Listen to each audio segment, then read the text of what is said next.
Russia just deployed hypersonic missiles 500 miles from Alaska.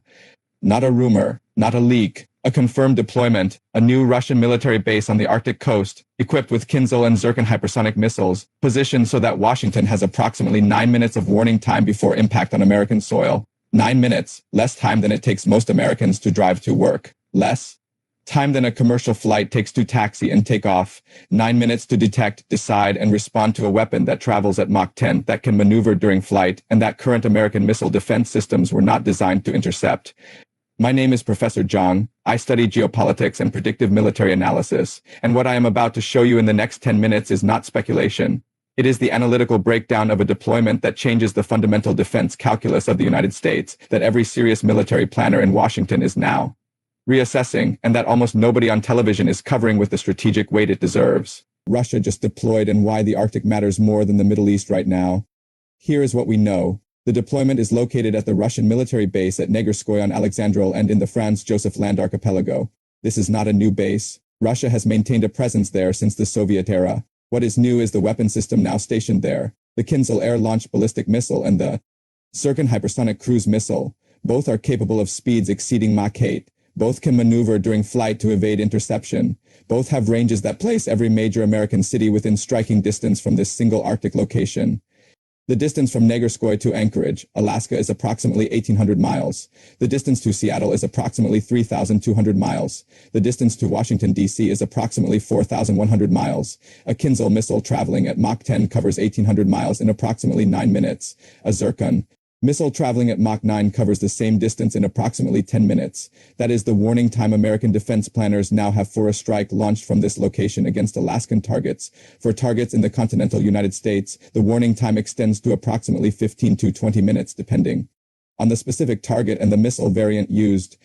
Now here is the number I promised you, the one that changes everything. American missile defense systems, specifically the ground-based mid-course defense system designed to protect the homeland from ballistic missile attacks, were designed and tested primarily against threats coming from the South and the West, from North Korea, from Iran, from potential launches in the Middle East or the Pacific. The Arctic approach, specifically the polar route over the North Pole, has historically been considered a lower probability vector because of the extreme environmental conditions and the logistical challenges of basing advanced missile systems in the Arctic. Russia just changed that calculation. By deploying hypersonic missiles at Negerskoye, Russia has demonstrated that the Arctic is not a logistical challenge anymore. It is a strategic advantage. The polar route is the shortest distance between Russia and the continental United States. A missile launched from the Arctic does not have to fly over Allied territory, over early warning radar sites in Europe or Asia, or over the complex layered defenses that protect American forces abroad.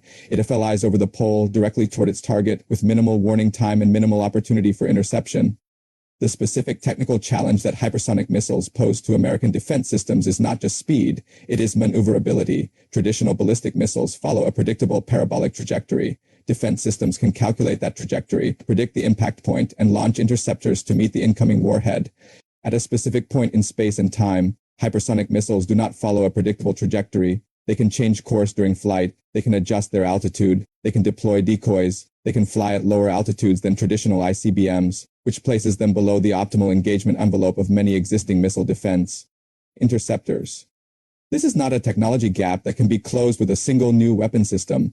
This is a doctrinal gap. American missile defense was designed for a different threat profile. The Arctic hypersonic deployment requires a complete reassessment of homeland defense architecture, early warning system placement, and interceptor deployment strategy, and that reassessment takes years, not months. Now I want to show you why this deployment happened now, at this exact moment in the broader geopolitical context, because this is not an isolated military decision. It is a strategic signal with multiple audiences. The first audience is the United States. Russia is demonstrating that it can threaten American homeland targets from a direction that American defense planners have historically considered lower priority. This forces Washington to divert resources, attention, and strategic planning toward Arctic defense at a moment when American military focus is heavily committed to the Indo-Pacific and to supporting Ukraine. Russia is creating a second front in the strategic competition, not through direct conflict, but through the threat of conflict that requires American response. The second audience is China. Russia and China have deepened their strategic partnership significantly since 2022. They conduct joint military exercises. They coordinate diplomatic positions. They share certain military technologies. The Arctic hypersonic deployment demonstrates to Beijing that Russia retains independent Strategic capability that China cannot ignore, it reinforces Russia's position as an equal partner in the relationship, not a junior partner dependent on Chinese economic support. The third audience is the Arctic nations themselves: Canada, Norway, Denmark, Iceland, and Finland. These countries have historically viewed the Arctic as a region of scientific cooperation and resource development, not as a potential conflict zone. Russia's deployment of advanced weapons systems in the Arctic changes that calculation. For every Arctic nation, it forces them to reassess their own Arctic defense postures, to consider increased military cooperation with NATO, and to potentially host American or allied military assets on their territory that they might have been reluctant to host before. Let me now give you the historical pattern that tells you exactly where this goes next, because this has happened before, and the outcome was not good. In 1962, the Soviet Union deployed nuclear-capable ballistic missiles to Cuba, 90 miles from the American coastline. The United States responded with a naval quarantine, a military buildup, and a direct confrontation that brought the world to the brink of nuclear war.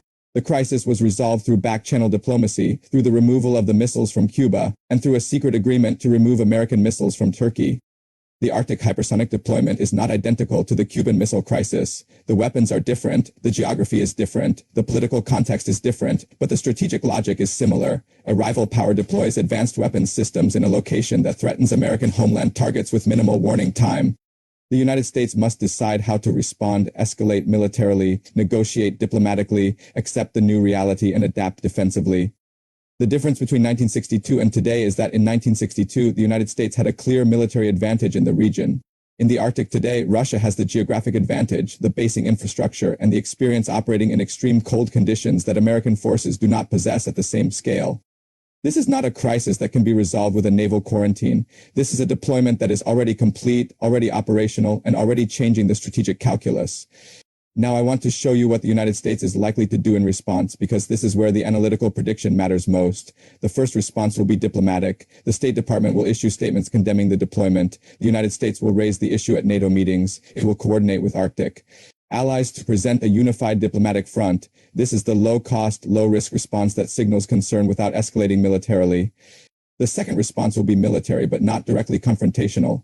The United States will likely increase its own Arctic military presence. It will conduct more frequent patrols in the region. It will invest in Arctic-capable equipment and training. It will upgrade early warning radar systems in Alaska and Canada to improve detection of threats coming over the pole. These are defensive measures that improve American capability without directly challenging the Russian deployment.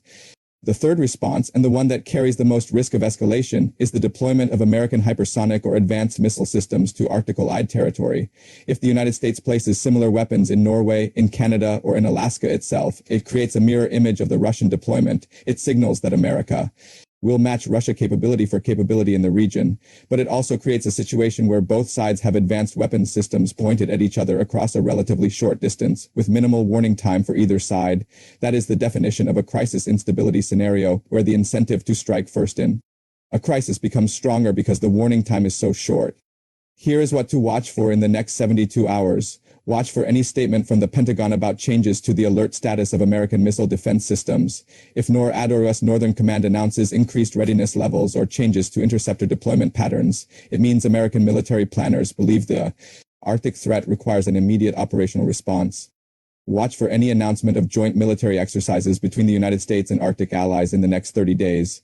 If the United States and Canada or the United States and Norway announce Arctic-focused military exercises, it means the diplomatic response is moving toward operational military cooperation. Watch for any statement from Russia about the intended purpose of the Negerskoy deployment. If Russian officials characterize the deployment as defensive, as a response to American activities in the Arctic, or as a deterrent against potential threats, it means Moscow is preparing the diplomatic narrative for a prolonged strategic competition in the region. If they remain silent or characterize it as an offensive capability, it means they are prepared for escalation. Before I close, I want to come back to something that connects this analytical work to your personal life.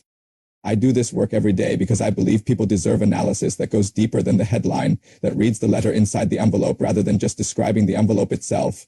Doing that work at this level every day at age 63 requires a body and a mind that can sustain the pace. Advanced amino formula has been a genuine part of how I maintain that capacity. After 40, your body stops absorbing protein the way it did when you were younger. It converts much of it to sugar instead of using it to maintain and rebuild muscle. The result is the gradual energy decline and mental fog that most people over 40 accept as normal aging. It is not normal aging. It is a nutritional gap. specifically the 8 essential amino acids your body needs but can no longer extract efficiently from the food and protein supplements you give it.